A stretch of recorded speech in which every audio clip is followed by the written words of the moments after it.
Hey guys, welcome back to my channel. So today I'm going to go right into it. I'm going to be doing a Q&A whilst I'm getting ready. I know it's something different, I can't multitask, so this is going to be a lot of fun. And I'm not going to be talking about the products that I'm using or what I'm doing because it's a very simple makeover. I've done it plenty of times in my previous videos. However, I will be posting the product details in the description box so that you don't miss out on anything. So I just want you to watch and listen. So I think this is like a popular one. I thought a lot of people, well, I thought I had told the story to a lot of people. Maybe I did, but a lot of people still keep asking me this question. So anyway, my husband, who was living in the US at the time, Googled Chennai because he had never been to Chennai and he wanted to travel to Chennai and he wanted to watch some YouTube videos of what Chennai is like, you know, vlogs basically. So my vlog basically came up when he searched it, and he watched one vlog and then ended up watching all my videos on my YouTube channel. Well, he clearly must have fallen in love immediately. But yeah, so he actually emailed me the same day. And I remember the time that he was emailing me, I was in Cardiff on a bridal job.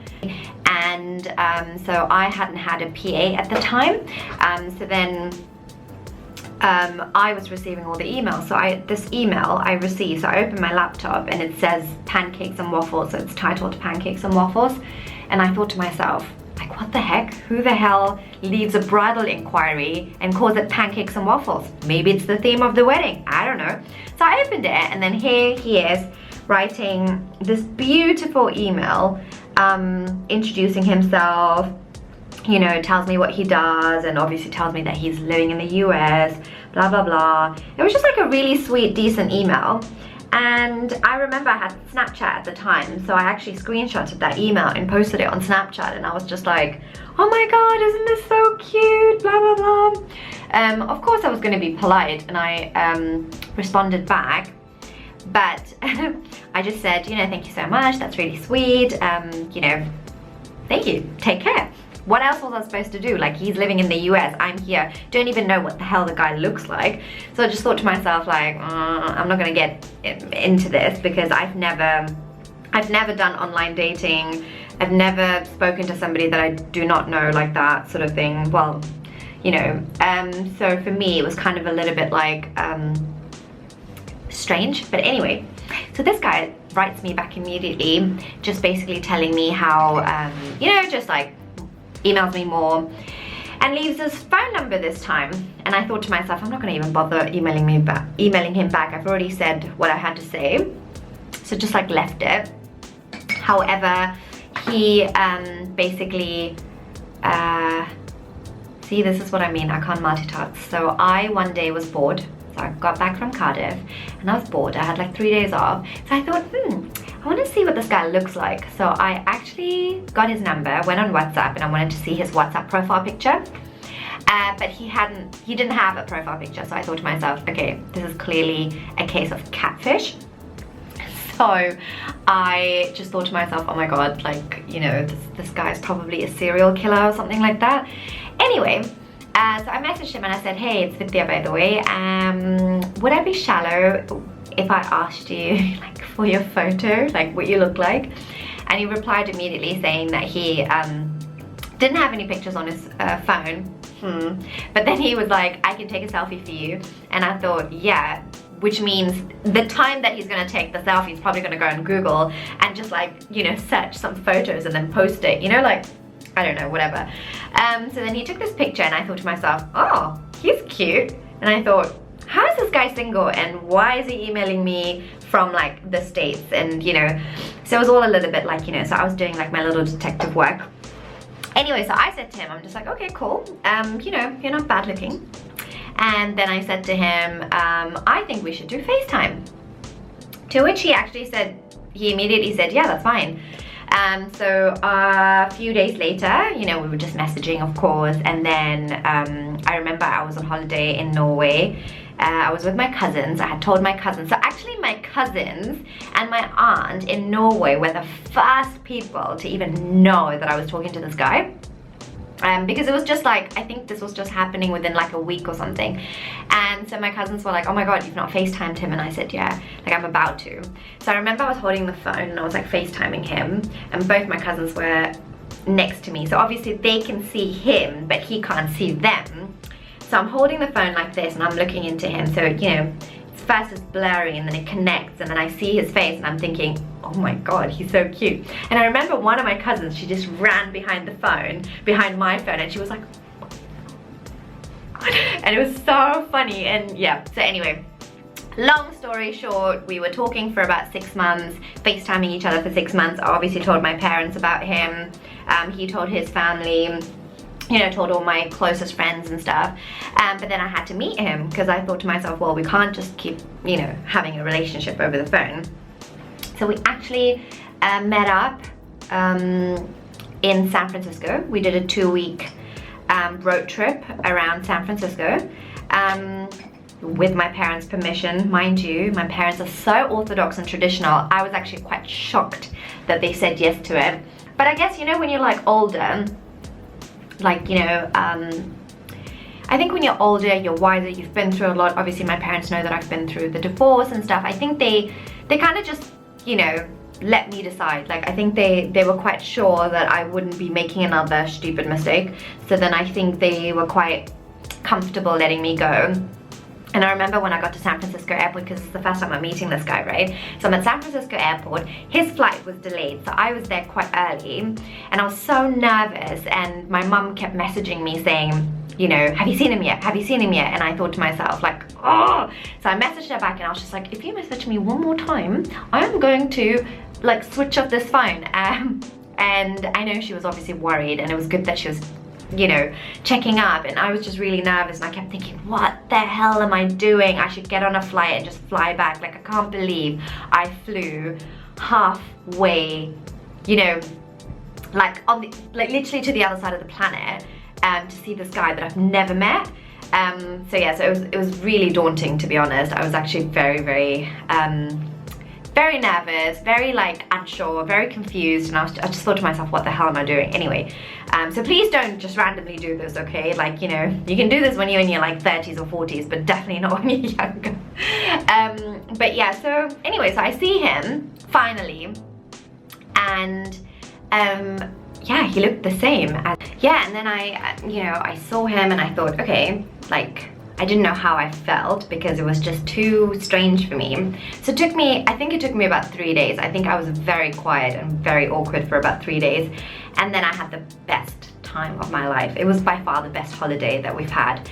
And towards the end of my holiday, I remember my mum calling me, you know, just checking up. Like, I was talking to her a lot during that trip, by the way. She was just asking me, you know, what's happening? Like, is this the guy?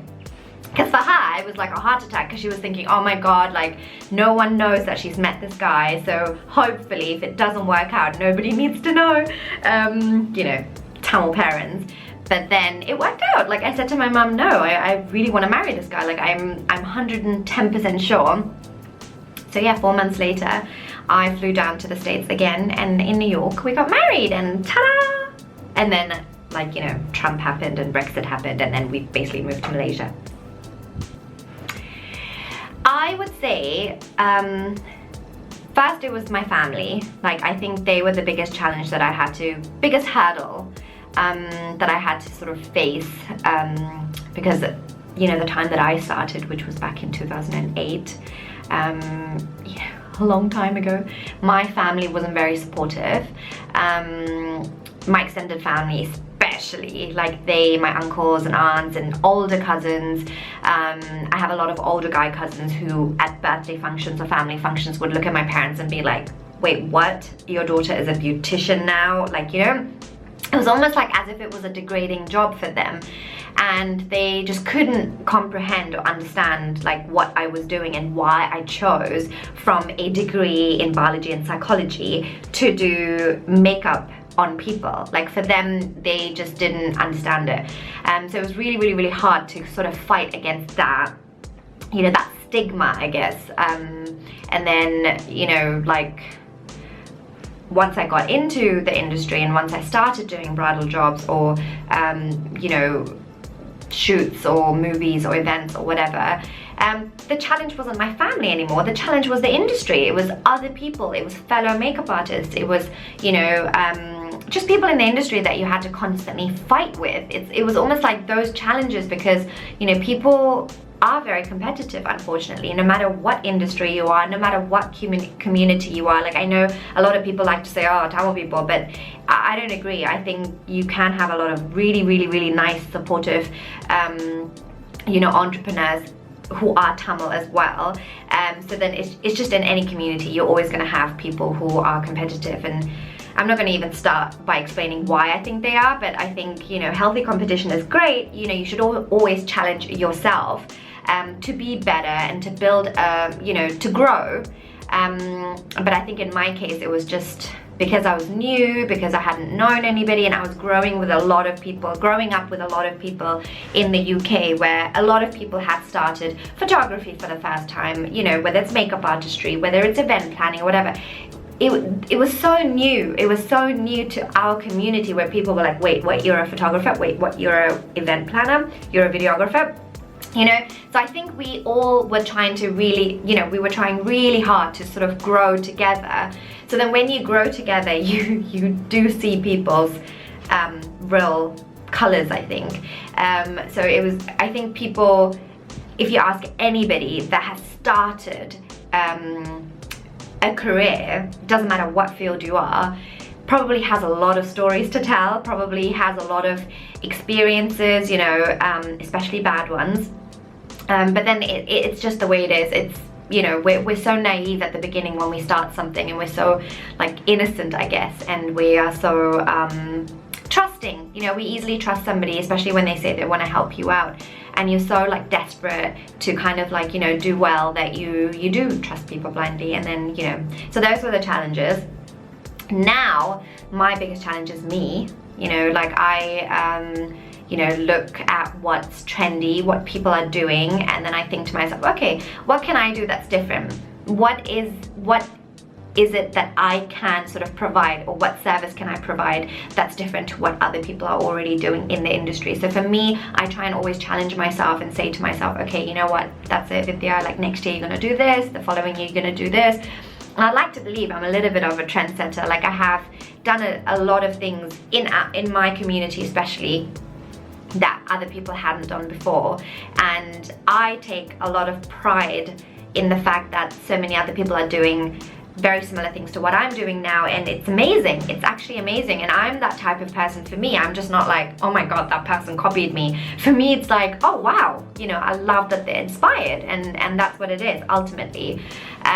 So I think, you know, you have to really, really feel confident, and you have to be very positive, and you have to be humble, and you have to you know, really enjoy what you do, for you not to get so easily upset about what other people are doing, or to be concerned about what other people are doing. So yeah, and yeah, that's probably what I would say now, like, that my challenges now in building my career is me. The greatest lesson my father taught me was not to care about other people. I'm not even joking. I remember, okay, so this was when I was a teenager growing up in Germany, and we had an apartment that was facing the main road, so any buses that would basically drive past, people in the bus would be able to see our apartment. And I think I was 13 at the time, 13 or 14, I'm not entirely sure. Two of the boys from my school, you know, were cycling past, and they basically just, you know, shouted, and I opened the window, and I was just talking to them. You know, it's just like, one was a Russian boy and one was a Turkish boy, I remember. And I, you know, they're in my class, so I literally leaned over and I was having a talk, you know, talk with them and laugh and whatever.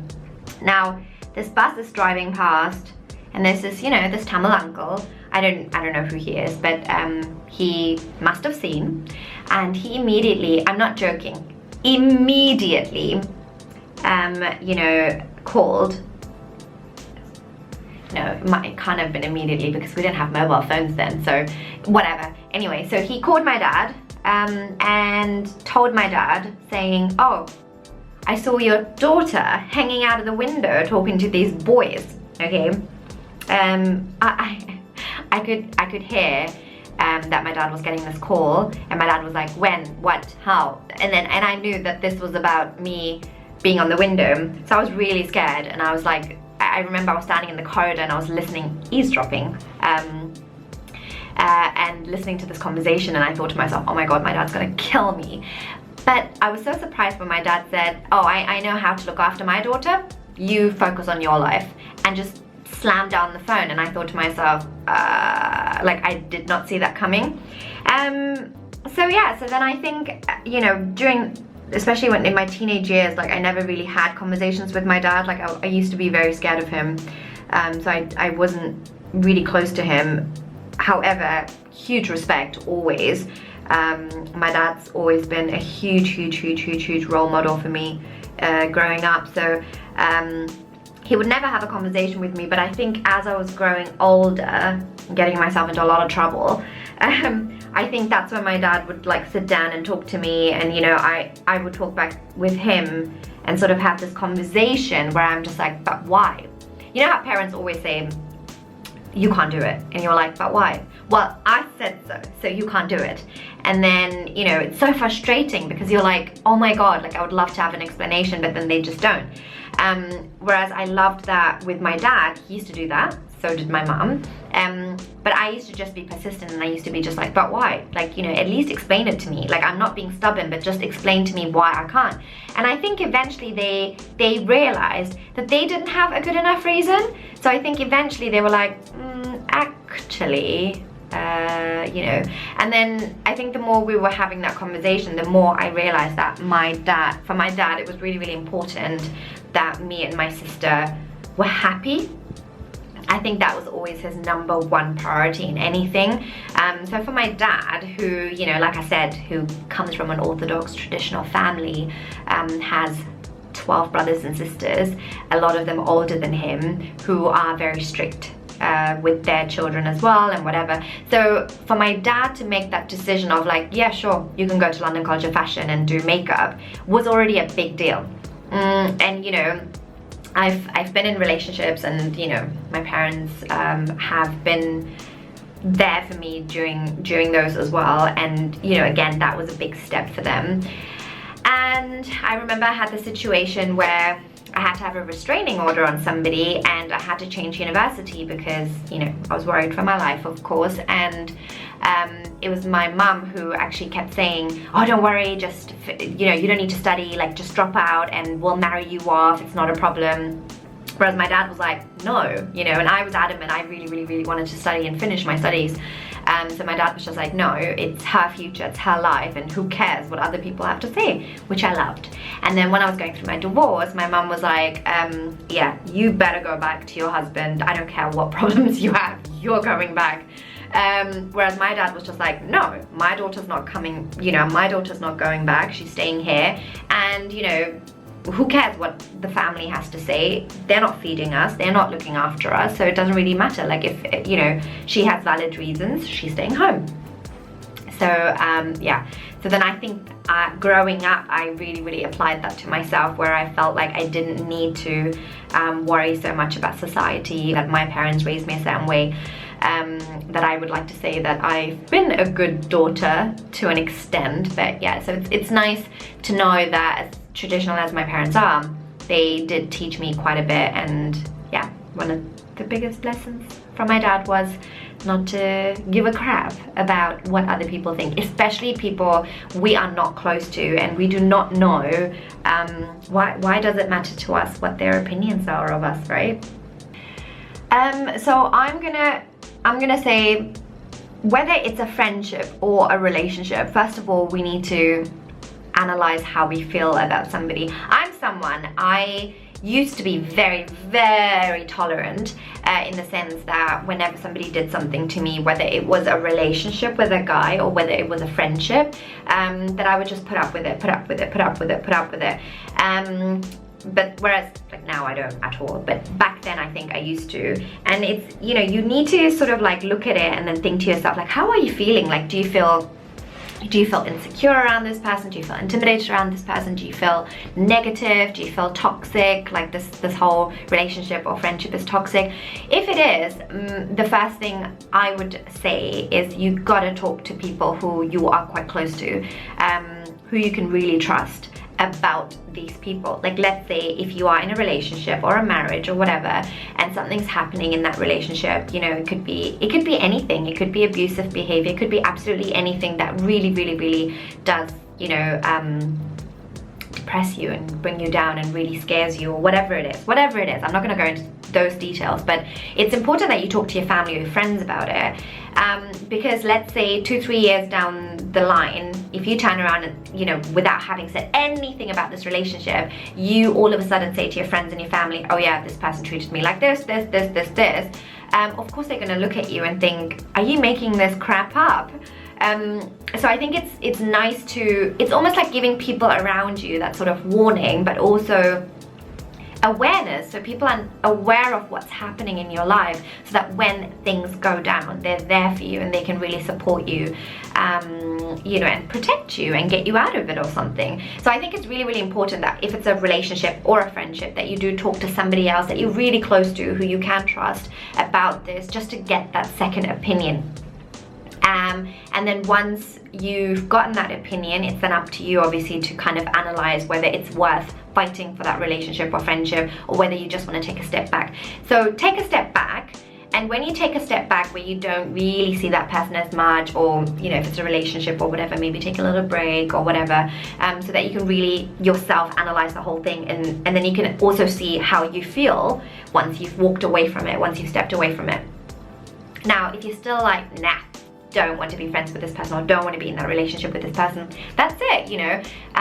Make that decision, and then you have to tell them. It's the most respectful thing to do. So this is a mistake that I've made so much in my past, where once I've hit that point where I'm just like, no, I can't deal with this person anymore, I've just basically exited myself. Like, I've just sort of left that friendship or relation. Like, usually this has happened to me in friendships where I've just walked away and I've never really given them an explanation. I just kind of like cut them out of my lives, and it's so unfair, especially when you've been friends for so long.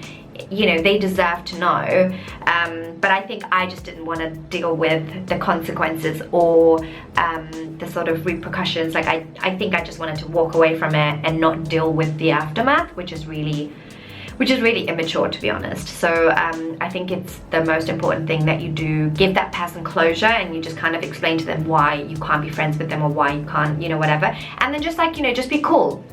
And, you know, both parties, like whether it's friends or whatever, like, you know, they're just gonna have to accept it and whatever. And then you've got to delete their number from your phone, and you've got to not be, like, you can't be friends with their friends or, you know, family members or whatever. You can't, because what's the point? Of course you're going to see that person again. So it's really important that you just kind of cut yourself out from that circle altogether and start a new life. It annoys me when I have some friends who've maybe stopped speaking to a friend or aren't in a relationship anymore, but however, they see each other all the time because they're still friends with that person's friends. And I sit there and I'm just like, why? And then they're like, oh, but then, you know, that person didn't do anything to me, so why can't I be friends with them? And you're just like, you're such an idiot. Like, why does it matter? Because ultimately your mental health matters the most. So I kind of like remove myself from that situation as well. And you know, you gotta have your own set of friends. If the only friends you have are your partner's friends or your friend's friends, then that's not healthy. That's not healthy at all. Like, I think you always have to have your own set of friends, you know, cousins or whatever that you're close to. And if it comes to your partner's friends, always have that limit. Like, you know, be very friendly, you know, meet them, you know, in a group setting and whatever, but don't get too close to them. I mean, I'm very close to my husband's best friend. You know, she was my ponetoli as well for the wedding, but that's a one-off situation, okay? I can safely say that I've been through a lot in my life to really know about people so well. Well, to an extent. And I know for a fact that Vithya, for me, it's like, she's like a sister to me, so that's an exception. But I'm just like saying in general that it's like healthier to have, you know, just like more acquaintances than too many close friends, because, you know, that's when you have your high expectations and then things go wrong and then blah, blah, blah. So yeah, that would be my advice. I think I'm just gonna curl these lashes quickly, and then I'm gonna talk about this because I think it's quite an important topic and I kind of don't want to be distracted with my lashes. Right, so antidepressants, prescribed antidepressants. I don't think there is absolutely anything wrong with them, only because I've taken them for about 3 years. So when I was diagnosed with depression, you know, during my teenage years, and I was depressed for a really, really long time, suicidal, went to hospitals, blah, blah, blah, blah, blah. I tried to stay away from antidepressants as much as I can because I just didn't really want to be labeled as somebody that's taking medication, you know. So this was my thinking back then, whereas now it's like, seriously, like, you know, if there is something that can help you, why not? So it's like, you know, it's just that, again, it's that stigma. It's like that whole thing where, oh my god, I don't want to officially say to anybody that I'm on medication. That's crazy, that if you're gonna think that way, you're never gonna get better. And so for me, because I was very suicidal and I was very, very, like, seriously, like, I couldn't even go to work without thinking about jumping in front of the train, you know, and standing in front of the train. On numerous occasions, something always happened to stop me from jumping. Like, I'm telling you, it was really bad for me. So I think what antidepressants do is they just kind of make you feel very neutral. Like, you don't feel sad, you don't feel happy. And for somebody that was, you know, like, especially with what I was going through, it was really, really important for me that I didn't feel so sad, you know, so that I didn't have any suicidal thoughts anymore. So when I started taking the antidepressants, I wasn't feeling suicidal, however, I wasn't happy. So that's why I had to have therapy as well, which I did for many years as well. That kind of helped me deal with my emotions, that kind of helped me manage, you know, things, because for me, whether it's depression or even bipolar depression, is that the littlest thing can really make you feel like it's the end of the world. Like, literally, like, I don't know, like, my battery could die all of a sudden while I'm in the middle of something. And for me, it's like, you know, it's like you just go all black, like, you know, and you're like, oh my god. See, it's such a stupid thing, but it's because you're in that frame of mind. So I think it was really important for me to take the antidepressants, which I did, and then I was weaning off them, and then, you know, had therapy for a little bit longer. And I haven't been depressed, clinically depressed, since 2013. That's been 7 years now. 7 years of, you know, like, not feeling depressed. And I, 2015, when I was going through the divorce, I think my parents were really worried because they thought, you know, I could potentially have suicidal thoughts again, you know, or something like that. But I didn't. Like, as soon as I knew that the separation happened and the divorce was, you know, the divorce proceedings were starting, I looked it up, I found a psychotherapist, and I already started seeing my therapist, like, you know, once a week. So I actively made that decision, and I started seeing somebody just so that I don't hit the low, like, just so that I don't, you know, hit that moment where it's gonna take me years to recover again. Like, I didn't want to go back into that deep hole, into that deep dark hole. So for me, it was really important that I spoke to somebody professionally. And you know what, even if she had prescribed antidepressants for me again for a short while, I would have been okay with it. Like, for me, I would have been like, okay, fine. But I didn't feel that bad at the time. Like, you know, going through my divorce, I think I was mentally much stronger. You know, I was able to deal with negative situations a lot better than obviously when I was going through depression.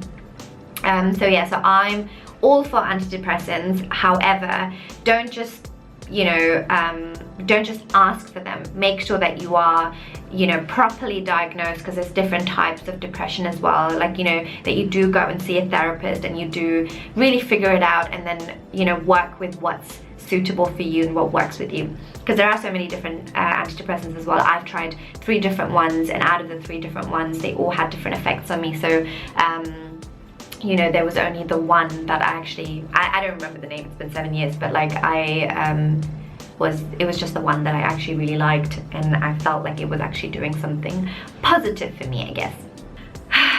You know, I am getting a little bit tired of this question, you know, and the only reason I'm going to answer this question again is because I understand that I get, you know, a lot of new followers and a lot of new subscribers, and I can't be like, see this YouTube video, like, you know. So I just thought to myself, you know, whenever somebody's gonna I'm just gonna answer it again.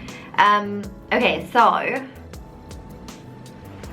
this is probably going to sound a little bit mean, to be honest, but I just feel like, why is it that we have to share our family or our partners or any, why do we have to share that? Like, why is it necessary? Unless you are a lifestyle blogger where you talk, you know, where you show anything to do with your lifestyle, like, you know, like, let's say if you're a mom and, you know, you share a lot of stuff to do with your children, so then it's cool because, you know, other mothers can relate, and, you know, so it's cool. So if you're a blogger and you're a lifestyle blogger, then I understand that, that's absolutely fine.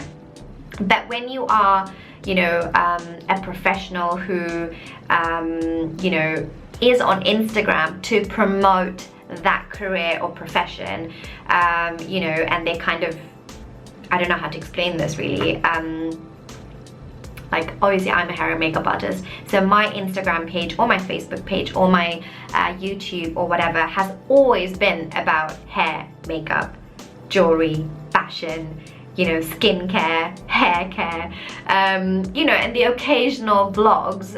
But again, these vlogs have always happened while I'm at a bridal job or at a shoot or whatever. Like, it's never been, I don't know, me doing a cooking session or something like that. I don't know, like, I don't really cook much, but like, you know, so I think having your family in there, for me, it's got to make sense. And it doesn't make sense for me because when I started social media to promote my work. So I didn't see the point of having my family in there. Also, my family are quite conservative, including my sister, and, you know, they're very reserved people. They're quite shy and they don't like to be on social media. They don't, I mean, they have social media accounts, but just like for like close family and friends and stuff, quite private. And they lead a private life. My parents don't really go to like events, and, you know, they're not socialites or anything like that. They're very boring people. My parents don't even go to the cinema, okay? So I'm not gonna expose my family on social media just because I want to, or just because other people want to see it. It's not fair. I have to have consent, you know. It's their right if they want to be on it or not. So even if I post, you know, like any of my students or brides or my friends or anything like that, I do ask them. I actually ask them, you know, is it okay? And, you know, obviously it's different with social media influencers, but I'm talking about other friends. Like, I do ask them, is it okay? Even with my godchild, I don't have any pictures of my godchild on my actual Instagram, but even if it's a story, I check with my friend and I'm like, is it okay if I put Ella in the stories? And, you know, my friend would then sometimes say yes, sometimes no. Actually, she doesn't really mind because my godchild wants to start a YouTube channel, so she clearly doesn't mind. But for me, it's always that thing of like having to ask a question because they're under 18. So when they're under 18, I think it doesn't matter if you are their godmother or mother or whatever. I feel like you have to ask your children for consent, especially when it's something that everybody can see, and not everybody is nice on social media. You know, some people use these pictures for, you know, very inappropriate things. So I would like to protect my family and my husband from it, basically. So I've never shared my mum or my dad or my sister. So why do I need to now share my husband? Why? When I don't share any of them. They're very happy with it, extremely happy with it, and I'm very happy with it. So if you guys want to follow me for me, you know, please do so. But I'm never, ever, ever, ever going to post them. Probably my pet. If I have a dog one day, I will definitely post a lot of pictures of my dog, but that's about it. Because my dog can't tell me if he wants to be on social media or not. So, okay, so how did I start? It's interesting. First of all, let me just tell you a little bit about me before I even talk about, you know, social media. So I'm somebody, I've always loved you know, dancing in front of people, singing in front of people, going on stage. It was never an issue for me. So I've always, growing up, you know, I've always liked the attention. I've always loved being a little bit of a diva and a drama queen. So I think that helps, that you are quite, you know, social or open, or you like to share things, you like to, you know, you're like overly friendly or whatever it is. So I think it wasn't very hard for me to be on social media. So I used to be on High Five, MySpace, you know, Facebook, Instagram. At some point I was on Twitter, used to be on Snapchat. I'm never going to be on TikTok, sorry, it's not my thing. But all these things that I have tried and been on, you know, I've always been quite active on them, and I've always enjoyed being active on them. So I think it's really important that you are confident before you start social media, of course. And you know, I know a lot of people who are so good at running a business, you know, and providing a service. However, they have no idea about social media. They're just like, oh my god. And it's cool. Like, if you are a business and you're not so sure about how to go about social media, get a marketing person to work for you. Get somebody to handle your social media so that they can you know, get it really engaging and interactive, because it's really important to be consistent. So if you are going to be on Instagram, you have to be in, you know, or any social media platform, you have to be consistent. You have to be very engaging with your followers, and interactive, and you know, and people need to see you a little bit, or what you're doing. So I think it's really important that either, if you are quite like, hey, you know, like how I am right now, I'm just like, hey guys, like, you know, as an example, I recently shot a music video with Marjo, and initially my husband didn't want to come with me because he just kept, I mean, we shot in Malaysia, so he said he didn't want to come because he thought it would make me feel uncomfortable and I might not be able to, you know, like really act or sing or dance because I might feel shy. But I said to him, I'm just like, no I don't, like you should know me by now, like I don't. So it was the first ever time that it was him and Boss Touch, the production line managers for the video. So they were all there, and literally any moment, it was literally like in the middle of the road, or it was in a cafe or whatever, we would play the song and me and Marjo would just get up and I'll start singing and dancing and whatever, as if nobody's watching. And I remember especially after the first day of shooting, my husband in the car, he was just saying to me, he was like, it's insane, it's crazy how confident you are and how you don't give a crap about how many people are watching, and you know, it just doesn't bother you at all. And for me, I'm just like, no, I've got a job to do, and I can't be sitting there being all shy and stuff because I can't care about what, you know, bystanders are thinking. I got a job to do. So I think, you know, I like doing it. It doesn't bother me at all. Like it's never bothered me. Like I don't get very shy thinking, oh my god, like I can't be wearing this, you know, or I can't be doing this, like what are people gonna say? Like it's never been me. So I think that's been a big, you know, good attribute of mine, being on social media. And yeah, and then also figuring out if you are running a business or a service or whatever, or let's just say, you know, you're a fellow makeup artist and you're like, okay, how the hell do I make a name for myself? I'm not gonna lie, it's gonna be hard because there are so many now. There are so many makeup artists compared to when I started in 2008. So there are so many like makeup artists, especially in our community, that it's almost like, how are you gonna set yourself apart? I think that's what's important. See, when I started, I was the only one. Like, you know, I'm not saying I was the only makeup artist, but I'm saying I was the only one that was so present on social media. Like, I first started it, I was on social media and I was posting this, I was posting that. You know, I was one of the first to do YouTube. I was one of the first to do so many things that it was almost like, okay, I did it. You know, I did it. And then, because I kept looking at things that were missing, things that other people weren't doing, I'm just like, okay, you know what? Why has nobody done this? Okay, let me do this then. And I think that's the thinking that you have to do. Like, don't just follow another makeup artist and then think to yourself, oh, you know what? She's doing all of these things. Let me start as well. It's not going to make you set apart or stand out at all. Like, I think it's really important that you figure out what your followers like, what your clients like, and what makes you special. Because, you know, yeah, there could be hundreds of makeup artists, but then we're all different. We're all different. We all have unique styles. We're all different in the way we do things or run things. So that sets us apart.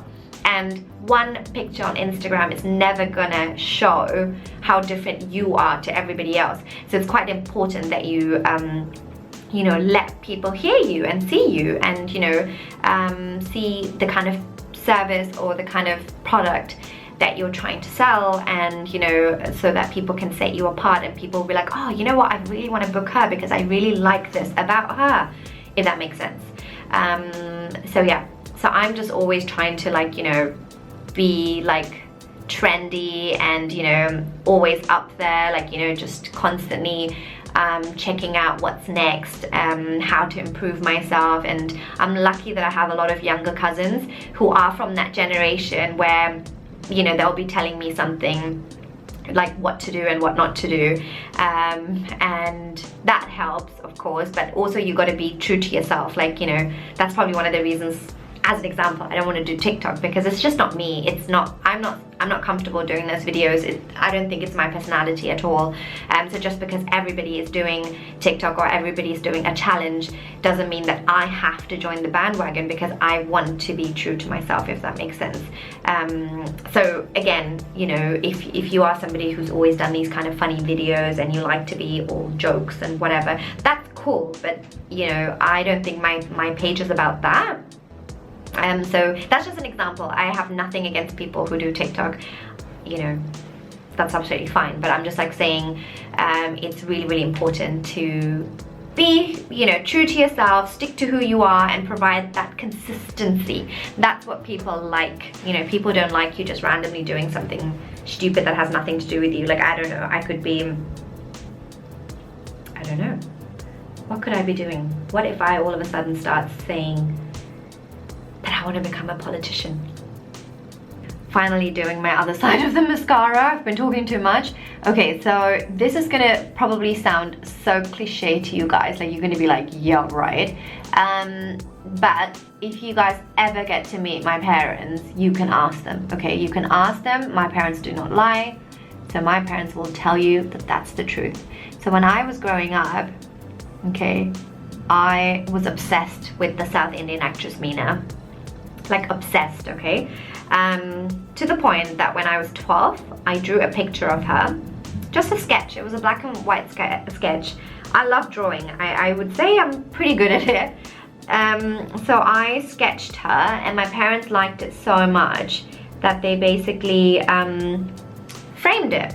They framed it above the dining table, and where I used to usually sit, so I used to have my favorite chair, and where I used to sit, like I would look up and the picture would be hanging on the wall right there. And I used to just, like, you know, eat whatever and look at that picture and think to myself, man, imagine meeting her. And if somebody told me then, okay, at the age of 12, that in about 20 years you're not gonna just meet her, you know, you're gonna get to do makeup on her, and you're gonna get to become friends with her. Seriously, yeah, no way. And to think that now you know, I've met her several times, I've worked on shoots with her twice, you know, we message each other sometimes, and every single time I go to Chennai, I get to see her, I get to have lunch with her or coffee with her or whatever. I'm not joking, the novelty still has not worn off, okay? I still get so nervous and so excited, because for me, it is that childhood dream that I had of wanting to meet her and wanting to just meeting her. I think back then, all I wanted to do is see her, maybe take a picture next to her. That's probably all I would imagine, thinking that's the only thing that would ever happen. So yeah, to be, you know, friends with her, like I said, and to be able to work with her is just crazy. I'm not joking. So that was definitely a dream come true for me. People. Definitely the people in my life is what makes my world a better place. Like, I'm somebody who, like, I'm quite, no, I'm not an introvert at all. I'm sure you guys know that I'm definitely an extrovert. However, I love my own company. Like, I love going to the cinema on my own. I love going to a restaurant on my own. I love shopping on my own. Like, there are so many things I like to do on my own. That, you know, I love being at home on my own as well. Like, I would love staying at home the whole day. Like, you know, I'm very, very comfortable being on my own like that. So that, you know, it's quite a big deal for me to say that, to make that statement that people in my life are the one that make my world go round, basically. It's definitely my family, of course, you know, my parents, my sister. I'm really close to a lot of my cousins and uncles and aunts, so they're all very special to me and very important to me. And I have a handful of very, very good friends who, you know, I might not speak to or see every single day, but they've been there, you know, they've been there, and they've, you know, we've been friends for many, many, many years. And so I have like a good bunch of people in my life. I sometimes do believe that you do attract, you know, when you're in a positive frame of mind and you're like all happy and confident and whatever, that's the kind of people you're going to attract as well. So I would like to say that, especially now at this stage of my life, I have been attracting, you know, just great people, to be honest. And I have to say that I'm quite lucky, and I feel really, really blessed. And I have the most amazing husband, and my mother-in-law is like gold. She's diamond, okay? She's literally priceless. Like, I am so freaking lucky to have her. Because I don't have any family in Malaysia, so it's nice to have a mother figure here as well. Yeah, so that's probably what I would say. The people in my life. Right, so that was it. Thank you so much for watching. It was only a few questions, but I just thought, you know, lengthily explained questions. I thought it would be something different than sitting in, you know, in a corner and just, I don't know, just like a different setting to what I usually do. Hope you guys enjoyed this. I'm really sorry if I have offended anybody. These are obviously my own personal opinions, and it doesn't mean that my opinions are the only opinions, or I'm right and everybody else is wrong. It's not like that. It's just, I just kind of shared, you know, a little bit about me and what I think, and a little bit about my family and stuff. So if you like this video, please give it a thumbs up. You know, leave feedback if you have any questions that you can think of that you would like me to answer in my next Q&A. I would happily do so. So share, subscribe, and until next time, guys. Mwah.